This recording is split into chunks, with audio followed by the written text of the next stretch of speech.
Marcus Bennett pulled his coat tighter as he walked through the snowy downtown streets with his 8-year-old daughter Lily. At 35, the CEO of Bennett Medical Technologies had built his company into a multi-million-dollar enterprise.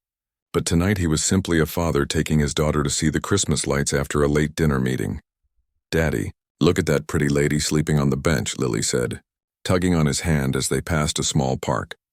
Marcus followed his daughter's gaze and saw a woman in her late 20s lying on a snow-covered bench, wearing only a thin blue dress and a gray cardigan that offered little protection against the December cold. Her blonde hair was damp from the falling snow, and even from a distance, Marcus could see she was shivering uncontrollably. "Daddy, she's going to freeze," Lily said with the innocent concern that only children possess. "Can we help her?" Marcus hesitated, his business instincts warning him about getting involved with strangers. But something about the woman's stillness and the way the snow was accumulating on her clothes made him realize this wasn't just someone taking a rest, this was someone in genuine danger. "Wait here for just a moment, Lily," Marcus said, approaching the bench carefully. As he got closer, he could see the woman was barely conscious, her lips blue with cold. She wore what appeared to be scrubs underneath her dress, and a hospital ID badge hung from a lanyard around her neck, though it was too dark to read the details. "Ma'am?" Marcus said gently, kneeling beside the bench. "Ma'am, are you all right?" The woman's eyes fluttered open, unfocused and confused. "I'm sorry," she mumbled, trying to sit up. "I'll move. I just needed to rest for a minute." "You're hypothermic," Marcus said, recognizing the symptoms from his company's medical device training. "How long have you been out here?" "I don't know," she replied, her words slurred from the cold. "A few hours, maybe. I got evicted this morning and I didn't know where else to go." Marcus looked back at Lily, who was watching with worried eyes, then at the woman who was clearly in medical crisis. "What's your name?" Sarah Martinez. "I'm a nurse at General Hospital. But I got behind on rent after my mom's cancer treatments and..." She trailed off, exhaustion overwhelming her. "Sarah, I'm Marcus, and this is my daughter Lily. You need to get warm immediately, or you're going to be in serious medical trouble. Will you let us help you?" Sarah looked at Marcus with confusion and wariness. "I can't ask strangers to help me." "I'll be fine." "You won't be fine," Marcus said firmly but gently. "You're showing signs of severe hypothermia. As someone who works in the medical field, you know that's life-threatening." Lily approached slowly, her young voice filled with compassion. "Miss Sarah, my daddy has a really warm house with hot chocolate. You could get warm there." Sarah's eyes filled with tears at the child's kindness. "Sweetheart, that's very nice, but I couldn't impose on your family." Marcus made a decision that would change all their lives. "Sarah, I'm not taking no for an answer. You're coming home with me tonight. We'll figure out everything else tomorrow." "But you don't know me," Sarah protested weakly. "I could be dangerous." Marcus looked at her hospital ID, now close enough to read her name and credentials. "Sarah Martinez, RN, Pediatric ICU. I'd say you're probably one of the safest people we could possibly meet." With Lily helping as much as an 8-year-old could, Marcus managed to get Sarah to his car and drove them to his home in the suburbs. The warmth of his house immediately began the process of revival, and Sarah's shivering gradually subsided as Marcus wrapped her in blankets and prepared hot tea. "I can't believe this is happening," Sarah said, once she could speak clearly. "This morning I was a working nurse with an apartment. Tonight I'm homeless and accepting charity from strangers." "It's not charity," Marcus replied, sitting across from her while Lily curled up nearby. "It's what decent people do for each other when someone needs help." As Sarah warmed up and regained her composure, she shared her story. She had been supporting her mother through cancer treatments while working full-time as a pediatric nurse. When her mother passed away 3 months ago, the medical bills and funeral expenses had consumed her savings. She had fallen behind on rent and been evicted that morning. "I've been a nurse for 6 years," Sarah explained. "I love taking care of children, helping families through their worst moments. But when my own crisis hit, I couldn't figure out how to help myself." Marcus found himself deeply moved by Sarah's dedication and the circumstances that had led to her situation. "Sarah, what would you need to get back on your feet?" "A place to stay while I save for a new apartment deposit, and maybe some help with the remaining medical bills so I can clear my credit," Sarah said honestly. "But I can't ask you for that. You've already done more than enough."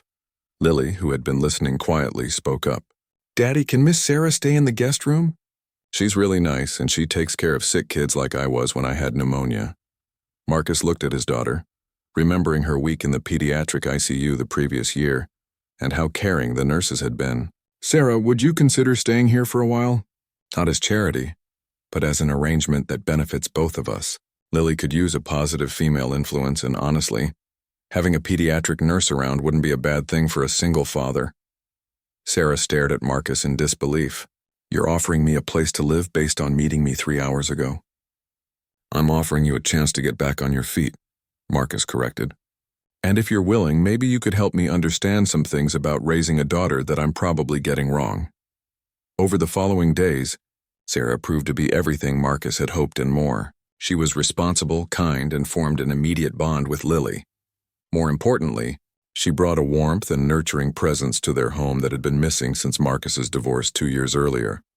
Sarah insisted on contributing by cooking, helping with household tasks, and tutoring Lily in science and math. Her natural caregiving instincts extended beyond her professional nursing skills to creating a more comfortable home environment for all of them. Marcus, Sarah said one evening after Lily had gone to bed, I need you to know that this arrangement has given me more than just shelter. For the first time since my mother died, I feel like I'm part of a family again. Marcus looked at Sarah, realizing that his feelings for her had grown beyond gratitude and friendship. Sarah, these past few weeks have shown me something I didn't expect.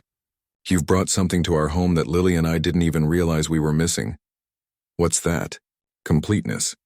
We were managing fine as a father-daughter team, but with you here, we feel like a real family. 3 months later, Marcus discovered something that put their relationship in a new perspective. While reviewing applications for his company's nursing scholarship program, he found Sarah's essay about her experience in pediatric care and her mother's illness. Sarah, he said that evening, I had no idea you were applying for our scholarship program. Sarah looked embarrassed. I started the application before I met you. I was hoping to get help with my remaining debt so I could qualify for a mortgage. But now that I'm living here, it feels wrong to apply for something from your company. Why would it feel wrong? Because people might think I'm taking advantage of our personal relationship. Marcus shook his head. Sarah, your application was one of the strongest we received. Your qualifications, your dedication to pediatric care, and your personal story of perseverance make you exactly the kind of person this program was designed to help. But the appearance of impropriety. There's no impropriety in recognizing merit, Marcus said firmly. You earned this opportunity through your own qualifications, not through knowing me. 6 months after that snowy night, Sarah had not only received the scholarship, but had also been offered a position as head nurse in the pediatric ICU at the hospital, affiliated with Marcus's company. More importantly, she had become an integral part of Marcus and Lily's family. Sarah, Marcus said one evening as they watched Lily play in their backyard, I have something to tell you. What's that? That night when we found you, I thought I was just helping someone in crisis.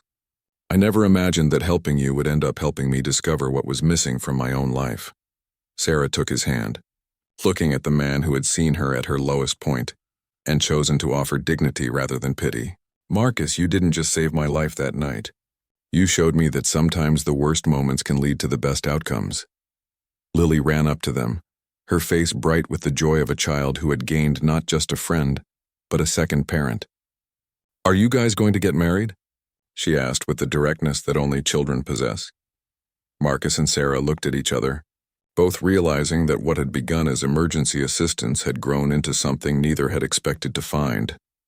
What do you think about that idea? Marcus asked Sarah softly. I think, Sarah replied, that sometimes the best families are the ones that choose each other.